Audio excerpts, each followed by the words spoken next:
Journal vous est offert par Orange.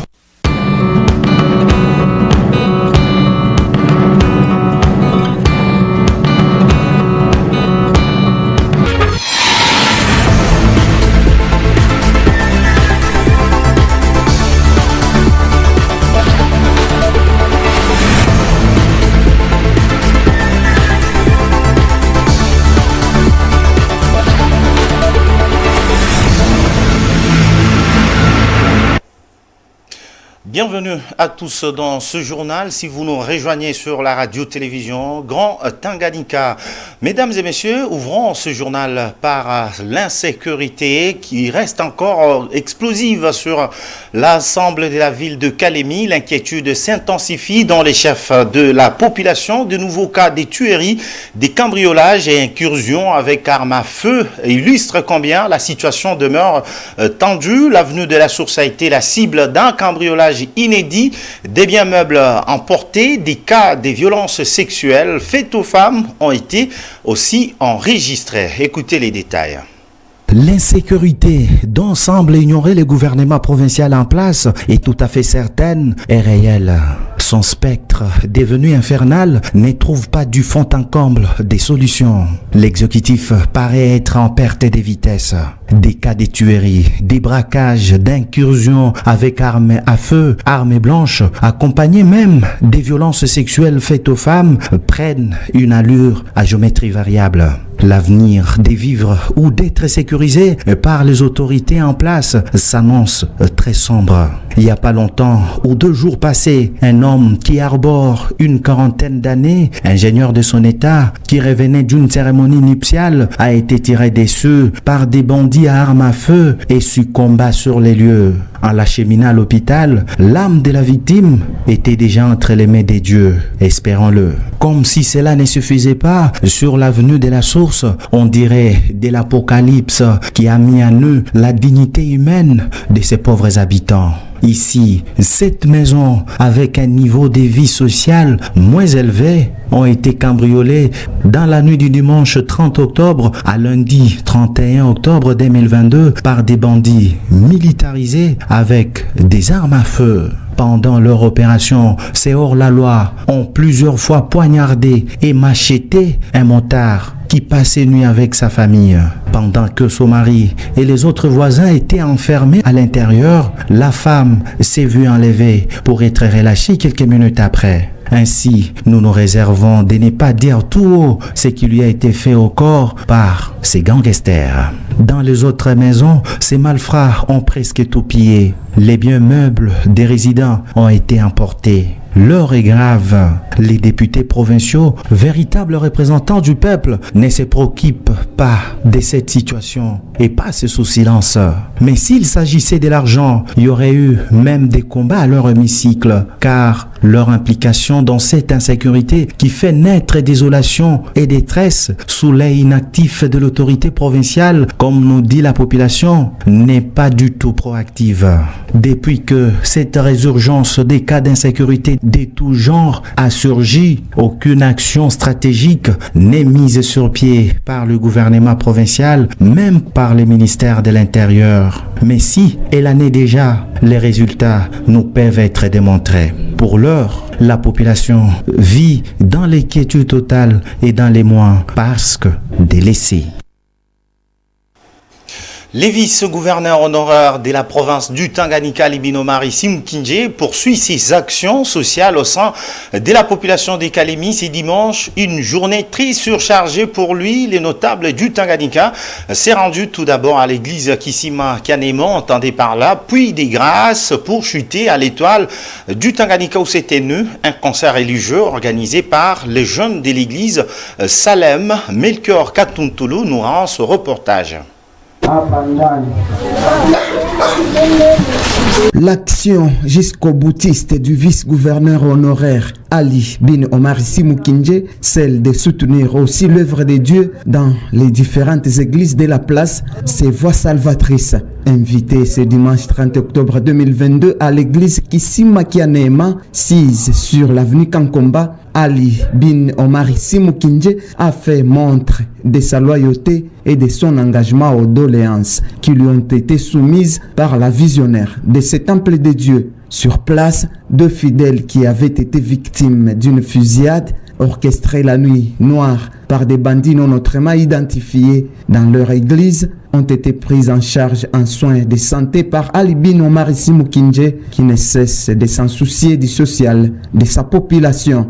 Il a également donné sa parole aux fidèles qui est celle de contribuer à la construction de leur église. À leur tour, les fidèles de cette église ont reconnu dans cet homme d'État la volonté de porter plus haut leur voix afin que leurs besoins soient pris en compte et résolus. Ce même dimanche, l'homme du peuple est allé assister à un concert religieux organisé par les jeunes de l'église Salem de Kalemi.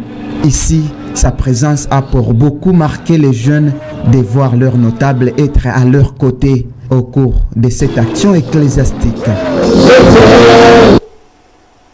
Et puis les réseaux des organisations de jeunes du Tanganyika Jeunes Solidaires dans les cadres du projet Tufaulu Pamoja réunit ce 30 octobre 2022 une centaine de responsables des associations de jeunes pour restituer et vulgariser les résolutions arrêtées lors du forum national tenu à Kinshasa. C'était lors d'une tribune d'expression populaire organisée à Raissa Beach par leur coordonnateur Maurice Kabange. Georges Degustener.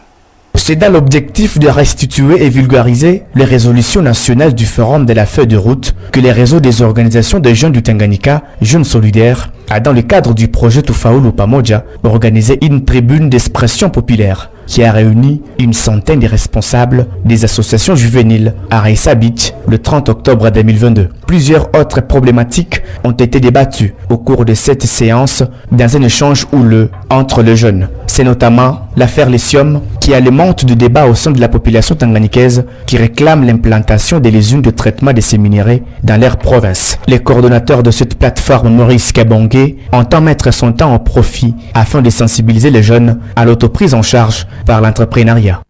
Dans le cadre du projet Tufaulu Pamoja, nous sommes allés à Kinshasa où nous avons participé à ces forums et aussi là il y a eu des recommandations ou des résolutions qui ont été prises au cours de ces assises. Toujours à Kinshasa, nous avons mené un fort plaidoyer pour que le projet soit axé au développement en donnant les micro-projets aux jeunes afin qu'ils soient autonomes. Nous sommes en train de nous féliciter du résultat parce que le projet lui-même vise à amplifier la voix de la jeunesse. Vous avez constaté qu'avec le problème de lithium, la jeunesse n'a pas fermé l'œil, la jeunesse était dans la rue, la jeunesse a dénoncé, la jeunesse a fait appel aux élus et aujourd'hui c'est tout le monde qui en parle. Là nous disons que les résultats attendus et escomptés a été atteint. Sur le plan développement, c'est encore beaucoup reste à faire parce que tout simplement les jeunes n'ont pas encore reçu de financement pour leur autoprise en charge. Et à Kinshasa, les jeunes ont décidé de prendre un parti propre à eux-mêmes. Voilà pourquoi nous appelons aux jeunes à adhérer au parti politique. Avec ou sans projet, nous allons continuer parce que le projet a trouvé les réseaux et même les organisations de jeunes. Nous, même en dehors du projet, nous allons organiser d'autres séances d'activités parce que la vulgarisation ne doit pas se limiter par ici, ça doit continuer. Et surtout comme nous sommes dans la vulgarisation aussi du PAN 2250, nous allons continuer avec les activités.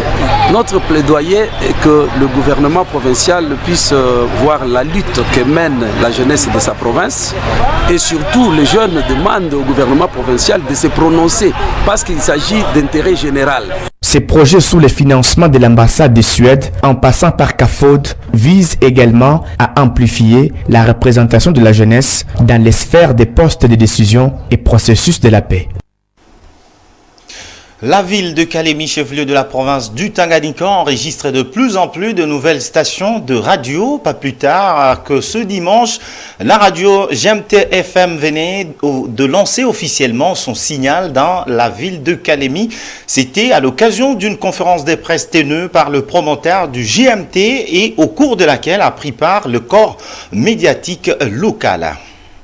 Après la mise en service récemment de la radio ASFM de Bienfait Mouemedi, il vient le tour de celle de Mathias Makolovera, journaliste à la RTNC, sous-station du Tanganyika. C'était au cours d'une conférence de presse organisée à Kalemi ce dimanche 30 octobre 2022 dans la salle de rédaction de la dite radio que le promoteur du GMT a annoncé officiellement le lancement du signal de la nouvelle chaîne de radio dénommée GMT FM qui émettra désormais à Kalemi sur les ondes de la 91.0 MHz au quartier Kankomba TZF. Devant plusieurs invités, en majorité des journalistes et directeurs des chaînes de radio locales, et après plusieurs questions posées par ces derniers, Mathias Makolovera a indiqué que cette nouvelle radio est une œuvre réalisée par les fonds propres du groupe multisectoriel du Tanganyika GMT en sigle, avec les concours moraux des directeurs des médias locaux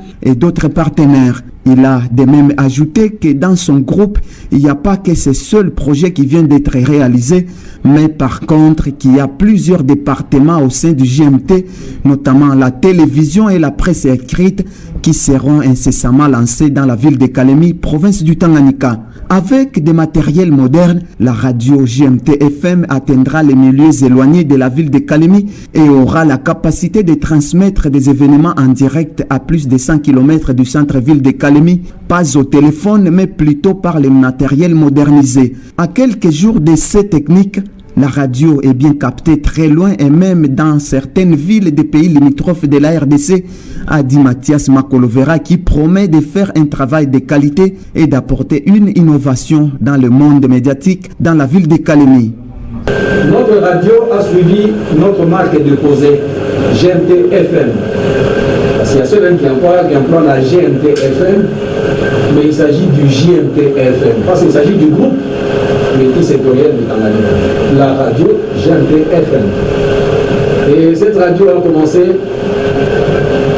depuis longtemps. C'est un projet qu'on a eu à réfléchir depuis 5 ans. Et aujourd'hui, nous saluons un aboutissement heureux de ces 5 années de sacrifice grâce à l'accompagnement de certains confrères. Pourquoi pas vous-même, parce que vous êtes là, vous nous avez accompagnés. Je ne vais pas oublier ici la contribution du chef de division. Mais soyez-en rassurés, chers directeurs, chers confrères, que nous allons essayer de faire mieux. Nous n'allons pas inventer la roue, mais nous allons essayer de faire mieux pour que nous puissions retenir les amis qui sont venus. Nous n'avons pas seulement les gens qui ont quitté leur chaîne, nous avons aussi des nouvelles recrues. Parmi les invités, on a noté également la présence du chef des divisions provinciales de la communication et médias, Sapo Sapo Eli, qui a aussi loué cette œuvre de marque réalisée par un fils de Kalemi. C'est par ici que se referme ce journal. Merci à vous de l'avoir suivi. Merci également pour votre fidélité que vous nécessitez d'accorder à la radio-télévision Grand Tanganyika. D'ici là, portez-vous bien car le meilleur reste à venir. Au revoir.